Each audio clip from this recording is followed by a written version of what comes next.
सीतानाथ समारंभम् रामानन्दार्य मध्यमाम् अस्मदाचार्य पर्यन्ताम् वन्दे गुरु परंपरा।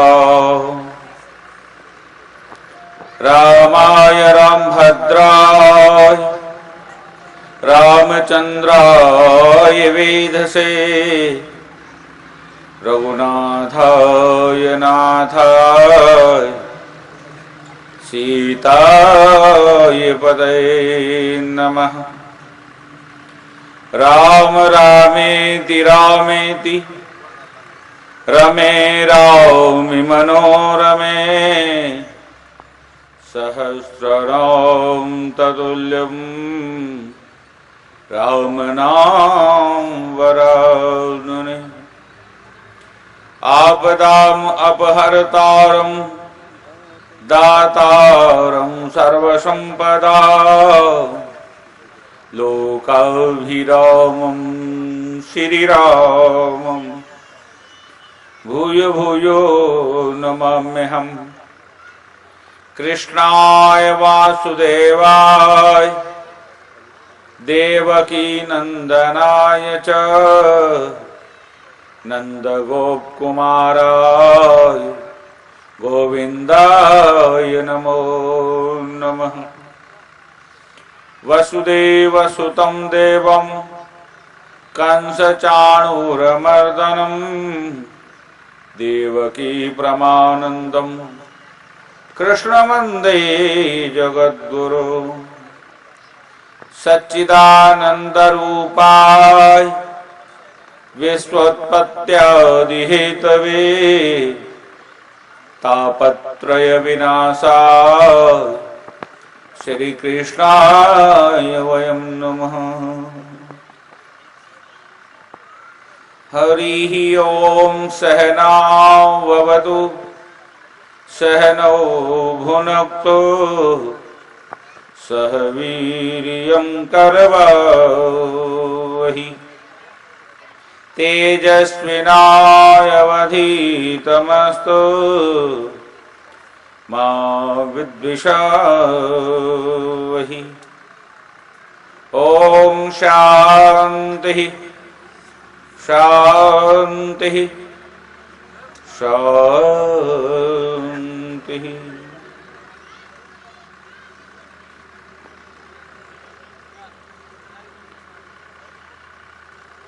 अखिल कोटि ब्रह्मांड नायक जगत नियंता जगताधारानंद कंद सच्चिदानंद परमानंद अखंडानंद कारण करुणा वर्णालय भगवान श्री राम रघुनंदन मारुति नंदन के चरणों में बारंबार कोटिशाह वंदन करते हुए परमादरणीय अर्चनीय वंदनीय प्रातःकाल स्मरणीय आनंद भाष्यकार जगत के पथ प्रदर्शक मानवता का उद्धार करने वाले भगवान रामानंदाचार्य जी महाराज के चरणों में बारंबार कोटिशाह वंदन करते हुए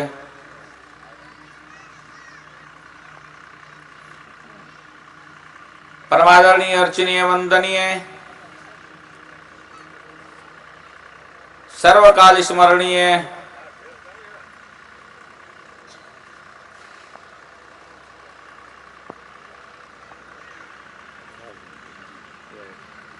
सतपंथ संप्रदाय के प्रवर्तक सूफी संत बाबा इमाम साहब जी महाराज के चरणों में नमन करते हुए जिन्होंने प्रेरणा पीठ के नाम को पूरे विश्व के अंदर प्रसिद्ध किया, सैकड़ों नहीं हजारों नहीं लाखों लाखों लोगों को सतपंथ संप्रदाय के बारे में परिचित कराया, ऐसे आदि जगत गुरु प्रेरणा पीठाधीश्वर सतपंथाचार्य ब्रह्मलीन आचार्य श्री कृष्णदास जी महाराज को हम बारंबार वंदन करते हैं। वर्तमान पीठाधीश्वर सतपंथाचार्य जगत गुरु श्री नानक दास जी महाराज को वंदन और अभिनंदन करते हैं। अखिल भारतीय संत समिति के राष्ट्रीय महामंत्री महामंडलेश्वर परम पूज्य श्री स्वामी देवेंद्रानंद गिरि जी महाराज, अखिल भारतीय संत समिति के राष्ट्रीय महामंत्री महामंडलेश्वर स्वामी प्रेमानंद जी महाराज, अखिल भारतीय संत समिति के राष्ट्रीय प्रचार मंत्री स्वामी प्रकाशानंद जी महाराज, अखिल भारतीय संत समिति उत्तराखंड प्रदेश के सह संयोजक ज्ञान स्वरूपानंद जी महाराज, वयोवृद्ध ज्ञानवृद्ध तपोमूर्ति श्री स्वामी अजस्रानंद जी महाराज, वयोवृद्ध संत सोमदास जी महाराज, हमारे दाईं ओर योगनिष्ठ तपोनिष्ठ निष्काम सेवी पिराना पीठ के लिए समर्पित जन जन में जाकर प्रचार करने वाले श्री स्वामी ब्रह्मलीन वामदेव जी महाराज की आज्ञा को शिरोधार्य करके पूरे भारत में व्यसन मुक्ति का अभियान जिन्होंने नानक दास जी महाराज के साथ मिलकर के, जब कृष्णदास जी महाराज जगत गुरु थे उनके समय से ही जो है पूरे भारत के अंदर दक्षिण में जाए, पूर्व में जाए, पश्चिम में जाए और उत्तर भारत में भी अनेक जगहों पर हमारे जितने भी कार्यक्रम हुए उन सब में आपकी सहभागिता रही है। ऐसे हमारे प्रेमदास बापू जी, नखत्राणा निष्कलंकी धाम के महंत गंगेश्वर दास जी महाराज, कादिया से पधारे महंत जयराम दास जी महाराज, रविदास जी महाराज, सभी संतगण, श्याम जी दादा हमारे और सभी ट्रस्टीगण, उपस्थित देव स्वरूप पुरुषो भगवती वे शक्ति स्वरूपा मात्र शक्ति वे देवियां, बहुत सुंदर वाद्य यंत्रों के साथ में अपनी मीठी मीठी धुन के साथ सहयोग देते हैं हमारे सभी बंधुगण और मंच का सुंदर संचालन कर रहे हैं। हर दृष्टि से पारंगत हो गए हैं हमारे सुरेश दास जी, जो बहुत ही सुंदर संचालन कर रहे हैं। देव स्वरूप पुरुषो भगवती वे शक्ति स्वरूपा मात्र शक्ति वे देवी। आए कुछ क्षणों के लिए परमात्मा नाम लें। कल भी मैंने आपको बताया था, मुखम पवित्रम यदि राम नामम, हस्तो पवित्रम यदि दान पुण्यम, पादो पवित्रम यदि तीर्थ गमनम, हृदय पवित्रम यदि ब्रह्मनिष्ठा। और कल की जो चर्चा चल रही थी रामचरितमानस के आधार पर, हम उसी चर्चा को आपके साथ करेंगे और बहुत ही प्रसन्नता का अनुभव हो रहा है। आज इस खेड़ोई गांव के अंदर एक ऐसे मंदिर का निर्माण हो रहा है, एक ऐसे भवन का निर्माण हो रहा है। ये मंदिर, ये भवन, हमारे गुरु महाराज कहा करते थे, बड़े महाराज भवन बन रहे हैं, पतन हो रहा है, परंतु ये खेड़ोई का गांव अच्छा, जहां पर ज्योति मंदिर बन रहा है। भवन तो बनते हैं परंतु चरित्र का निर्माण नहीं होता है। भवनों का निर्माण तो बहुत हुआ है।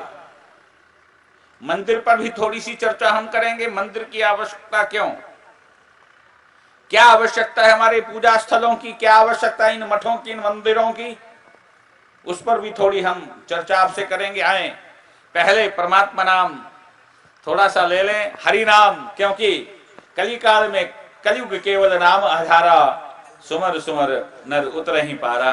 कलिकाल में केवल नाम का आधार है और भगवान राम भी स्वयं नाम कहूं कहां लगी नाम बढ़ाई, और राम न सके नाम गुण गाई, राम भी जो अपने नाम की, क्योंकि राम नाम प्रताप थे सिंधु तरे पाषाण, राम नाम के प्रताप से तो सिंधु के अंदर कहते पाषाण भी तैरने लगे थे। और पत्थर वो तैरे जिन पर लिखा था रघुवर का नाम, जिन पर राम जी का नाम लिखा था वो पत्थर तैर गए थे। मानव तेरे हृदय में भी परमात्मा का नाम लिखा जाए तो तू भी तर जाएगा, तू भी तैर जाएगा, तेरा भी भव से बेड़ा पार हो जाएगा।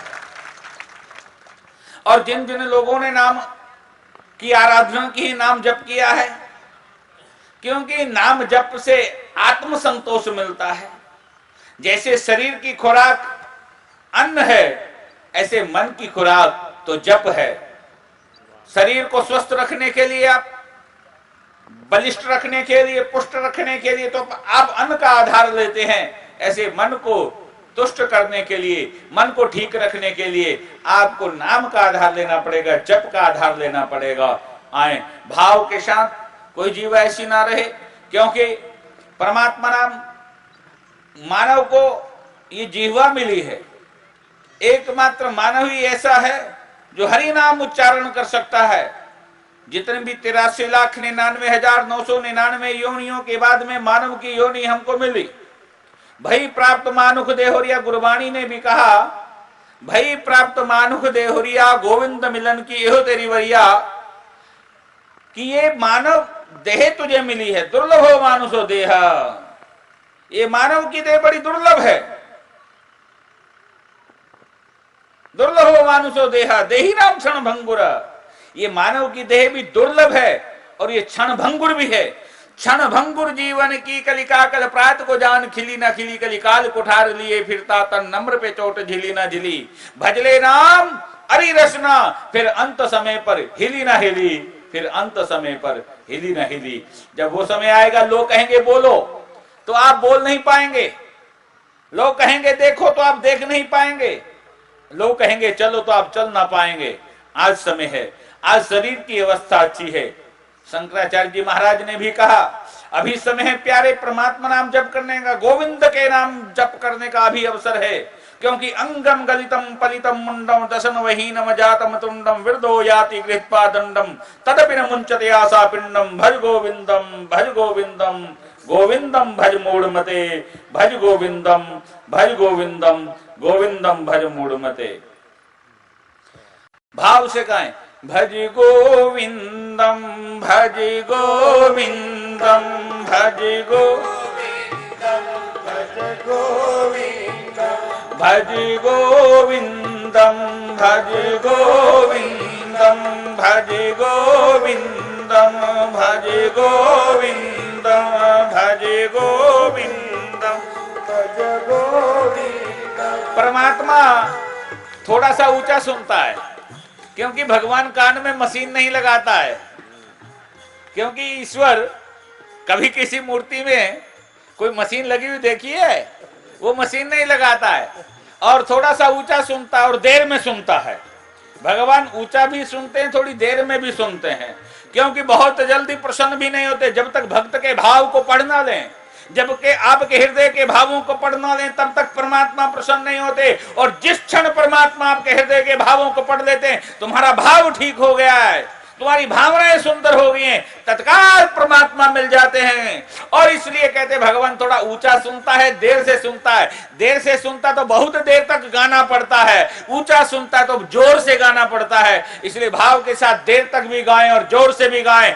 और कहते हमारे यहाँ तो कहते हैं कि ताली, अरे सुन राम कथा सुंदर करतारी, संस विहंग उड़ावन हारी। राम कथा तो सुंदर ताली के समान है। जो ताली बजती है किसान खेतों के अंदर, जो है जब अपनी फसल को बचाने के लिए पक्षियों से, तो ताली बजाता है, आवाज करता है, कोई टीन बजाता है, कोई लकड़ा बजाता है, तो महाराज कहते हो ताली बजते ही पक्षी उड़ जाते हैं, फसल बच जाती है। ऐसे ताली बजाने से आपकी लकीरें, अगर कल महाराज कह रहे थे, संत कह रहे थे, ये हाथ की लकीरें, लोग अक्सर ज्योतिषियों के पास जाते हैं, बड़े बड़े ज्योति, मेरा हाथ देखो क्या हो रहा है, मेरे हाथ की लकीरें, अरे प्यारे भगवान के नाम में ताली बजाएगा हाथ की लकीरें ठीक हो जाएंगी। भगवान के नाम में ताली बजाएगा तो दो हाथ रहेंगे, नहीं तो दो हाथ भी पांव में बदल जाएंगे, पहले दो पांव फिर दो पांव मिलकर चौपाया हो जाएगा। इसलिए परमात्मा नाम के अंदर हमेशा ताली बजानी चाहिए, मधुर ताली करताली बजानी चाहिए। इसलिए भाव के साथ परमात्मा के नाम को जो गाता है परमात्मा प्रसन्न हो जाते हैं। इसलिए भज गोविंदम भज गोविंदम भज गोविंदम भज गोविंदम भज गोविंदम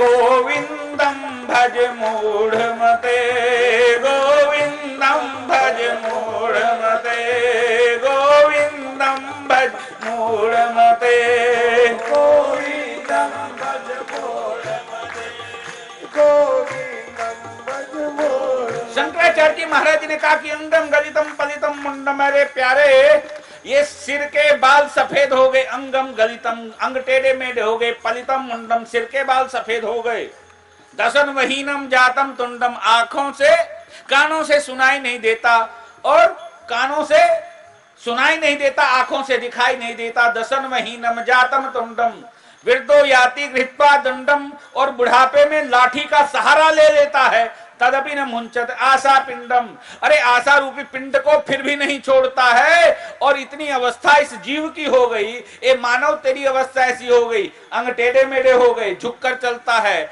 सिर के बाल सफेद हो गए, आंखों से दिखाई नहीं दे रहा है, कानों से सुनाई नहीं दे रहा है, और हाथ में लाठी का सहारा लेकर चलता है, फिर भी आशा को छोड़ता नहीं है। अभी भी तृष्णा न जीर्णा वयमेव जीर्णा, अरे तृष्णा बूढ़ी नहीं हुई, हम बूढ़े हो गए, हम बुढ़ापे को प्राप्त कर गए, हम वृद्धावस्था को प्राप्त कर गए, परंतु तृष्णा बूढ़ी नहीं हुई। तृष्णा तो नित्य नवीन है, नित्य युवती होती चली जाती है, तृष्णा को छोड़ता नहीं। आशा कदे बंदे दिया हो दिया ना पूरियां, कलपदा बतेरा पर रहदियां अधूरियां, आशा कभी पूरी नहीं होती। दादा कहता है कि पोता चाहिए घर के अंदर, और कहता है कि बड़ा व्यापार होना चाहिए, बड़ा कारखाना होना चाहिए, बिल्डिंग होनी चाहिए, कॉन्ट्रैक्ट होना चाहिए, ये होना चाहिए, वो होना चाहिए। संसार के पदार्थों से कभी तुम्हारा मन भरता नहीं है, और हरि नाम लेने में संकोच जब होता है तो परमात्मा भी देने में संकोच करता है, क्योंकि परमात्मा को उदार भाव से जब आप मुक्त कंठ से गाएंगे तो परमात्मा भी मुक्त हस्त से तुम्हारे को देता है। तुम थोड़ा कंजूसी करोगे तो वो तुम्हारा, क्योंकि उसको जो अर्पण करते हैं वो उसका अधिक गुना करके देता है। कंजूसी दोगे तो कंजूसी मिलेगी, और उदारता से दोगे तो उदार भाव से भी परमात्मा देने के लिए तैयार है। अब देखना आपको, क्योंकि आप वणिक हो, व्यापारी हो, व्यापार करते हो, और व्यापार में घाटे का सौदा तो तुमको कभी पसंद नहीं है ना, तो आप कभी घाटे का सौदा करना नहीं चाहते, नुकसान उठाना नहीं चाहते, हमेशा you want every time profit and profit and profit, हमेशा आप लाभ चाहते हैं, लाभ चाहते हैं। तो ऐसे हरि नाम में भी लाभ लेना चाहिए, क्योंकि यही तो प्यारे तेरा धन है।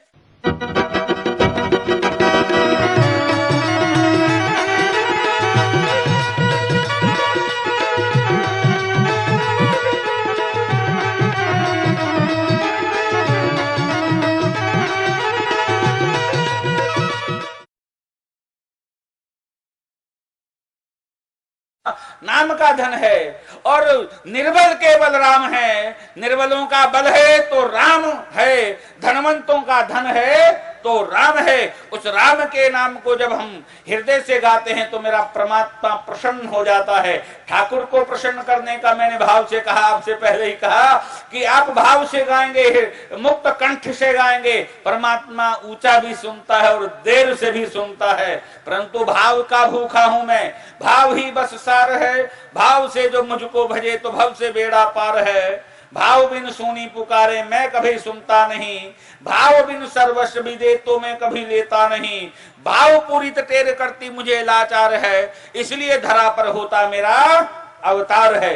परमात्मा अवतार भी तब लेते जब भाव, अरे आप विचार करें, संसार की नश्वर वस्तुएं जो आज हैं कल नहीं रहने वाली, जो इन आंखों से अभी दिखाई दे रही है तो कल दिखाई नहीं देंगी, तो ये संसार की नश्वर वस्तुएं, कहते ये बिना भाव के बाजार में सब्जी नहीं मिलती, भाव तोल मोल करना पड़ता है, भाव करना पड़ता है, क्या भाव से बिकेगा सामान, तो बिना भाव के भाजी नहीं मिलती, साग नहीं मिलता, बिना भाव से सामान बाजार से नहीं मिलता, तो संसार का स्वामी बिना भाव के कभी मिल सकता है क्या? संसार की वस्तुएं जो आज हैं कल नहीं रहेंगी, वो बिना भाव के नहीं मिलते, तो जो सदा सदा रहने वाला मेरा परमात्मा ठाकुर है वो बिना भाव के कैसे मिलेगा?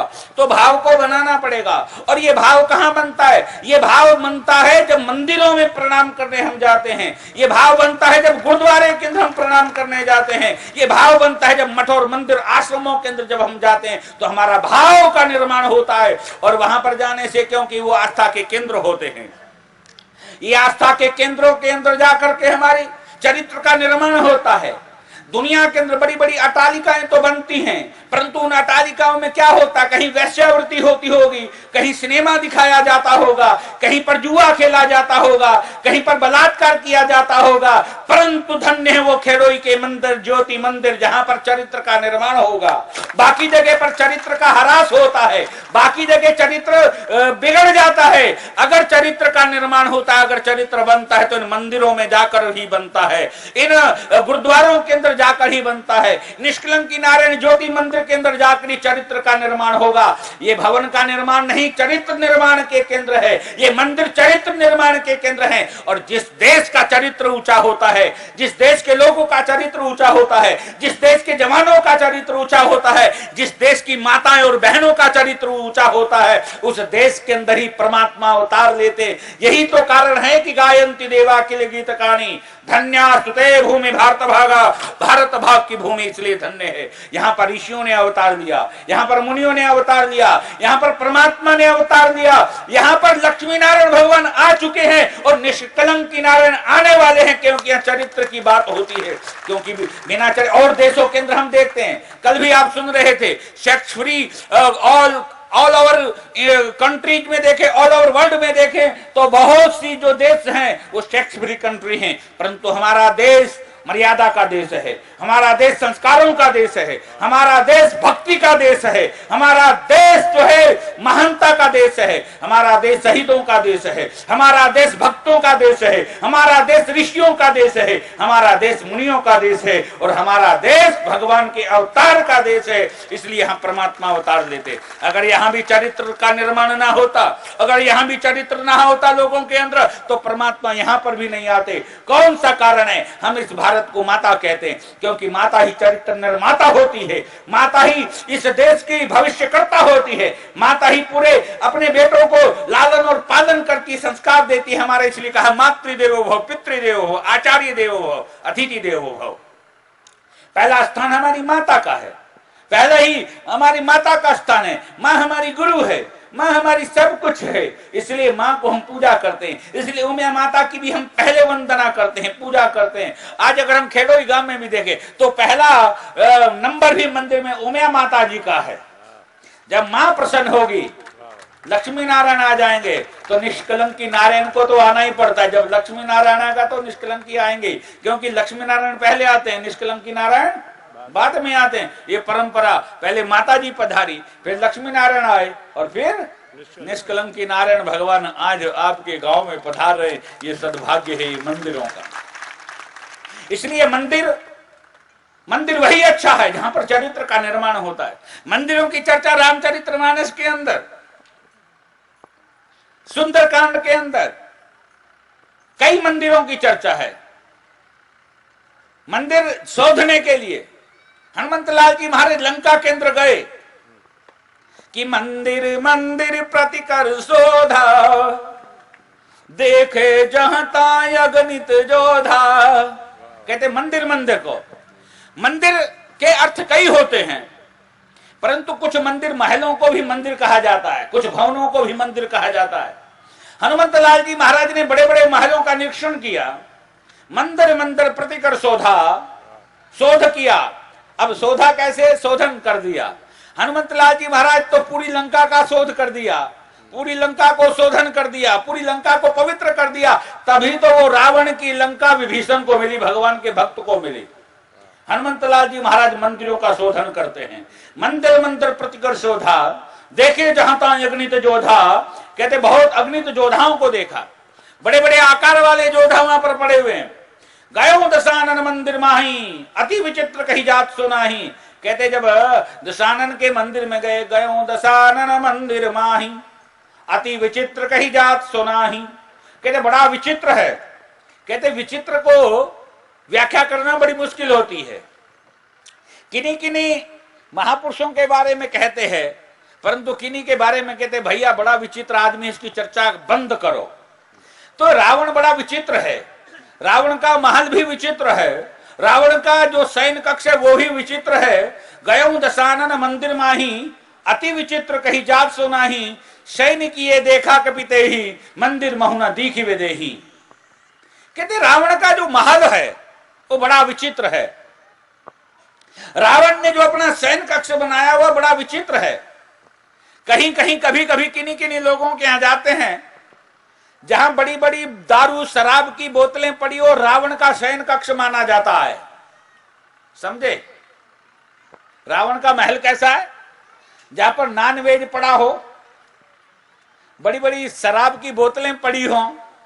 बड़े लोग दिखाते जी अलमारी में फलाना कौन कौन सारे, बाप रे हमको तो समझ में नहीं आता। कई कई जगह जब हम जाते हैं, ये वाइन 150 साल पुरानी है। मैंने कहा वाइन को तो रखा है, अपने बाप को जिंदा रख सका कि शराब को रखता है 150 साल पुरानी को, और अपने बाप 100 साल वाली की सेवा नहीं करता है और इसको बचा कर रखता है इस बोतल को अलमारी के अंदर। तो महाराज मंदिर मंदिर प्रतिकर शोधा, देखे जहां तहां अग्नित जोधा। गयो दशानन मंदिर माही, अति विचित्र कही जात सुनाई। गोस्वामी तुलसीदास जी महाराज की लेखनी इतनी गजब की लेखनी है। कहते जहां जिसकी चर्चा करनी होती वो चर्चा करते हैं, क्योंकि यहां पर जब गोस्वामी जी महाराज व्यर्थ की चर्चा रामचरितमानस में अपनी लेखनी से नहीं करते हैं, बड़ी गंभीरता पूर्वक। क्योंकि गोस्वामी जी महाराज कहते हैं मैंने जो रामायण लिखी है ये दुष्टों की कथा लिखने के लिए नहीं लिखी, मैंने तो राम का चरित्र लिखने के लिए, राम का चरित्र मेरी समझ में आया इसलिए मैंने रामचरितमानस को लिखा है। मैंने रामायण को इसलिए कहानी के रूप में नहीं लिखा है, मैंने रामचरितमानस को एक उपन्यास के रूप में नहीं लिखा है। स्वांता सुखाय तुलसी रघुनाथ गाथा, मैंने अपने अंतःकरण की पवित्रता के लिए, अंतःकरण के सुख के लिए मैंने रघुनाथ के गीत को लिखा है, रघुनाथ गाथा को लिखा है। और गोस्वामी तुलसीदास जी महाराज कहते हैं अपने बारे में, कवि नहीं हूं नहीं चतुर कहाऊं, मति अनुरूप राम गुण गाऊं। कवि नहीं हूं नहीं कला प्रवीणु, सकल कला सब विद्याहीनु। मैं बहुत बड़ा कवि नहीं हूं, परंतु मैं तो छोटा सा व्यक्ति हूं, केवल राम का गीत लिखता हूं, मति अनुरूप राम का गुण गा रहा हूं। मेरी बुद्धि के अनुसार मैं राम के गीत को गा रहा हूं, मैं राम की कथा को लिख रहा हूं और ये कथा मेरे अंतःकरण को सुख देगी। तो इसलिए हमारे कहने का भाव इस मंदिरों की बात कर रहे थे। गयो दशानन मंदिर माही, अति विचित्र कही जात सुनाई। बहुत विचित्र है, उसको कहा नहीं जाता। गोस्वामी जी ने उसकी चर्चा नहीं की कि रावण के महल में क्या क्या था, रावण के शयन कक्ष में क्या क्या था, परंतु जब विभीषण के महल की चर्चा आती तो वो लिखते वहां पर क्या क्या था। गयो दशानन मंदिर माही, अति विचित्र कही जात सुनाई। शयन किए देखा कपिते ही, मंदिर महुना दीखी वे देही। कहते उस मंदिर में वेदे ही नहीं थी, वो मंदिर किसी काम का नहीं। जिस भवन में मेरे सीताराम ना हो, जिस भवन में निष्कलंकी नारायण ना हो, वो भवन किसी काम का नहीं है। हनुमंतलाल जी महाराज वहां नहीं रुकते हैं, कहते आगे बढ़े। आगे बढ़ते तो भवन एक पुनि दीखी सुहावा, हरि मंदिर तहां भिन्न बनावा। कहते भवन, एक बहुत अच्छा भवन दिखा। गोस्वामी जी लिखते हैं भवन एक पुनि दीख सुहावा। कहते एक भवन था, सुहा रहा था, अर्थात मन को अच्छा लग रहा था, बहुत प्रिय लग रहा था, बहुत सुंदर लग रहा था। कहते उसकी चर्चा करने के लिए गोस्वामी जी महाराज ने रामचरितमानस में थोड़ा कहते यहां पर चर्चा प्रारंभ की, थोड़ा यहां विस्तार की बात की। भैया ये सब पानी पिलाने वाले थोड़ा उधर में रहो, यहाँ पसीना आ रहा है, वहां पानी पिला रहे हो। थोड़ा शांति रखो, ये तितिक्षा है, तप है। बैठ जाओ, अजू तो गर्मी न थी। तो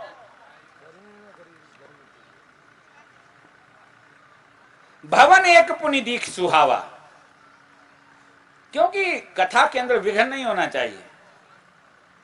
कथा एकांत की वस्तु है। आप कहेंगे इतनी भीड़ में एकांत, हाँ, सब मौन हो जाएंगे तो एकांत हो जाता है। भगवान भूत भावन, पतित पावन, औडरदानी, महादानी, पिनाक पाणी भगवान शंकर ने पार्वती को कथा कहां सुनाई थी जानते हो? कैलाश में, अमरनाथ पर। ये अमर कथा वहां पर सुनाई गई थी। इसलिए कथा एकांत की है। एकांत आप कहेंगे यहां कैसा एकांत है? आप चुप बैठिए, केवल आपका मन हरि चरणों में लग जाए, आपका ये एकांत हो जाएगा। और दूसरी चर्चा नहीं होनी चाहिए, और किसी प्रकार का बीच में विघ्न नहीं होना चाहिए, तो आपका एकांत हो जाएगा। आप भी हिमालय में, आप इस खेड़ोई को भी हिमालय बना सकते हैं। संसार के झंझटों से दूर रहकर, अनासक्त भाव से रहकर, केवल आपका मन हरि चरणों में, गुरु चरणों में लग जाए, आपके लिए खेड़ोई भी हिमालय बन जाएगा, आपके लिए खेड़ोई भी कैलाश बन जाएगा। तो भवन एक पुनि दीख सुहावा, हरि मंदिरता भिन्न बनावा। कहते एक भवन बहुत सुंदर लग रहा था। कहते वो हरि मंदिर था। अभी तक क्या थे? मंदिर थे। मंदिरों को हरि मंदिर बनाने की आवश्यकता है। इन मंदिरों को निष्कलंकी नारायण भगवान का मंदिर बनाने की आवश्यकता है। वो कैसे बनेंगे? वो कहते उसका लक्षण क्या है? कैसे मालूम हो कि हरि मंदिर बन गए? तो वहां पर गोस्वामी जी महाराज ने कहा हरि मंदिर क्यों? बाकी लंका में मंदिर हैं और लंका में केवल एक हरि मंदिर है।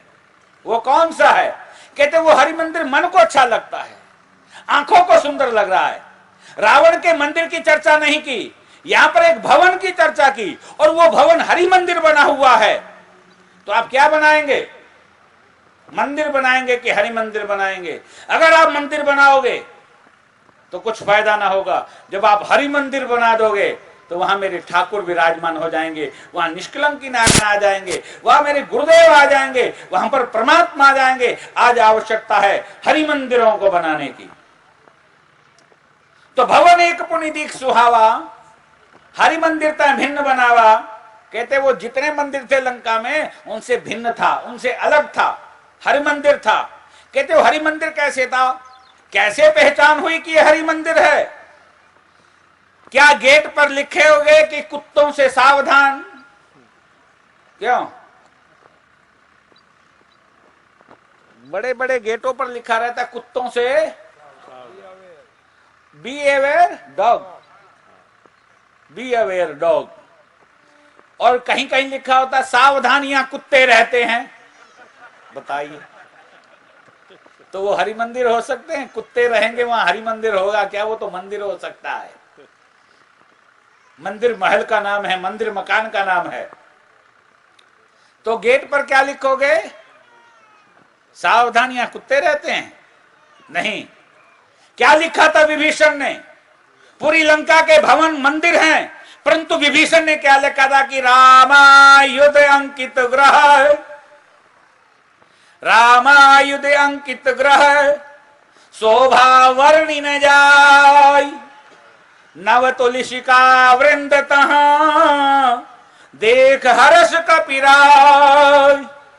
कहते राम जी का नाम लिखा हुआ, राम लिखा हुआ। क्या लिखा हुआ है? राम।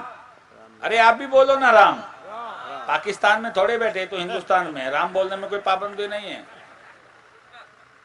आप तो ऐसे बोल रहे जैसे टैक्स लगेगा मेरे जाने के बाद में, जैसे तुमको लोग पकड़ लेंगे। क्या लिखा था भवन पर? आप क्या लिखोगे? श्री निष्कलंकी नारायण नमो नमः। तो रामायुध अंकित ग्रह, कहते राम जी का नाम लिखा है।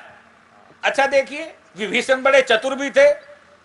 किसी ने शिकायत कर दी तुम्हारे भाई ने तुम्हारे दुश्मन का नाम लिखा हुआ है, तुम्हारे भाई ने तुम्हारे दुश्मन का नाम लिखा हुआ, राम तुम्हारा दुश्मन है, दुश्मन का नाम। रावण ने पूछा, ए विभीषण, ये राम लिखा है? बोले, रा से रावण, मैं से मंदोदरी, पीछा छुड़ाओ। क्योंकि मूर्ख से मूर्ख मिले, ज्ञानी से ज्ञानी मिले, करे ज्ञान की बात, और मूर्ख से मूर्ख मिले तो दे घूसा दे लात। तो मूर्ख तो लाती चलाएगा, घूसा चलाएगा, ज्ञानी चर्चा करेगा। आज दो ज्ञानियों का मिलन होता है, हनुमंत लाल जी महाराज और विभीषण का मिलन होता है, परंतु वहां पर जो एक मूर्ख है, रावण अज्ञानी है,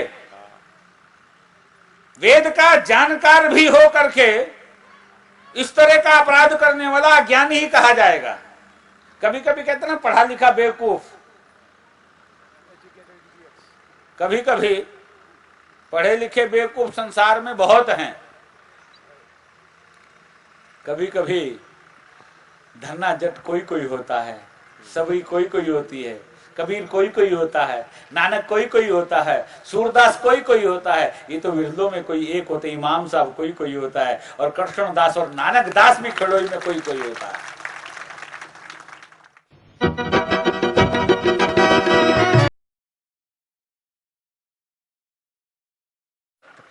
तो वो हरि मंदिर हो सकते हैं? कुत्ते रहेंगे वहां हरि मंदिर होगा क्या? वो तो मंदिर हो सकता है।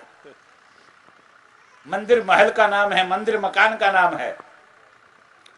तो गेट पर क्या लिखोगे? सावधान, यहां कुत्ते रहते हैं? नहीं। क्या लिखा था विभीषण ने? पूरी लंका के भवन मंदिर हैं, परंतु विभीषण ने क्या लिखा था कि रामायुध अंकित ग्रह, रामायुध अंकित ग्रह, शोभा वर्णि न जाय, नव तुलसिका वृंद तहां, देख हर्ष कपिराय। कहते राम जी का नाम लिखा हुआ, राम लिखा हुआ। क्या लिखा हुआ है? राम।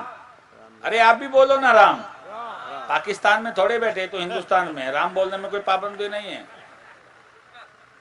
आप तो ऐसे बोल रहे जैसे टैक्स लगेगा मेरे जाने के बाद में, जैसे तुमको लोग पकड़ लेंगे। क्या लिखा था भवन पर? आप क्या लिखोगे? श्री निष्कलंकी नारायण नमो नमः। तो रामायुध अंकित ग्रह, कहते राम जी का नाम लिखा है। अच्छा देखिए, विभीषण बड़े चतुर भी थे। किसी ने शिकायत कर दी, तुम्हारे भाई ने तुम्हारे दुश्मन का नाम लिखा हुआ है, तुम्हारे भाई ने तुम्हारे दुश्मन का नाम लिखा हुआ, राम तुम्हारा दुश्मन है, दुश्मन का नाम। रावण ने पूछा, ए विभीषण, ये राम लिखा है? बोले, रा से रावण, मैं से मंदोदरी, पीछा छुड़ाओ। क्योंकि मूर्ख से मूर्ख मिले, ज्ञानी से ज्ञानी मिले, करे ज्ञान की बात, और मूर्ख से मूर्ख मिले तो दे घूसा दे लात। तो मूर्ख तो लाती चलाएगा, घूसा चलाएगा, ज्ञानी चर्चा करेगा। आज दो ज्ञानियों का मिलन होता है, हनुमंत लाल जी महाराज और विभीषण का मिलन होता है, परंतु वहां पर जो एक मूर्ख है, रावण अज्ञानी है, वेद का जानकार भी हो करके इस तरह का अपराध करने वाला अज्ञानी ही कहा जाएगा। कभी कभी कहते ना पढ़ा लिखा बेवकूफ, कभी कभी पढ़े लिखे बेवकूफ संसार में बहुत हैं। कभी कभी धन्ना जट कोई कोई होता है, सभी कोई कोई होती है, कबीर कोई कोई होता है, नानक कोई कोई होता है, सूरदास कोई कोई होता है। ये तो विरलों में कोई एक होते, इमाम साहब कोई कोई होता है, और कृष्ण दास और नानक दास भी खड़ोई में कोई कोई होता है।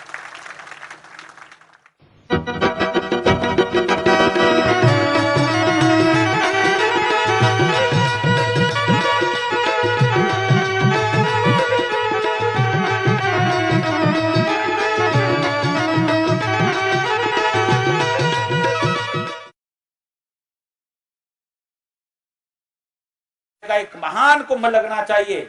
9 लाख से ज्यादा आप लोगों के सेवक हैं, अनुयायी हैं। तो अगर 1 लाख लोग भी हरिद्वार आ गए, अभी हम हरिद्वार में 2 और 3 अक्टूबर को पंजाबी महाकुंभ लगाने जा रहे हैं। जिसमें 1 लाख लोग आएंगे हमारे। पंजाबी महाकुंभ लग रहा है 2-3 अक्टूबर को।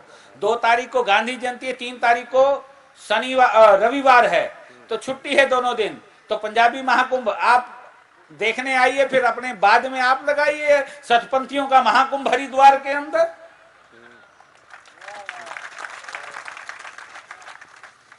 तो हमारे कहने का भाव, इस तरह से ये मंदिरों का निर्माण बहुत अच्छी बात है। और हमारे महामंडलेश्वर देवेंद्रानंद जी महाराज कह रहे हैं कि रामेश्वरम में तो आपको आना ही है। हमारे गुरुदेव की पुण्यतिथि हम हर वर्ष, कभी पिछले वर्ष अयोध्या में हमने उसको किया था, उससे पहले पानीपत में, उससे पहले हरिद्वार में। तो अब की बार शिव महापुराण की कथा रामेश्वरम में होगी। 19 तारीख से लेकर 25 नवंबर तक का कार्यक्रम है, जिसमें हमारे साउथ के बाबू भाई, त्रिपुर वाले, सिरकोटा वाले बाबू भाई और रमेश भाई और सभी लोग, उधर की टीम, प्रेमदास बापू ने उनकी जिम्मेवारी लगा दी है। सभी लोग मिलकर के वहां पर बहुत अच्छा आयोजन करने जा रहे हैं, जिसमें महाराज दोनों रहने वाले हैं, जगत गुरु जी और प्रेमदास बापू भी। तो आप सब लोग वहां पर सादर आमंत्रित हैं कि आप जो है नवंबर के अंदर आप रामेश्वरम में पधारें और वहां आयोजन का लाभ लें।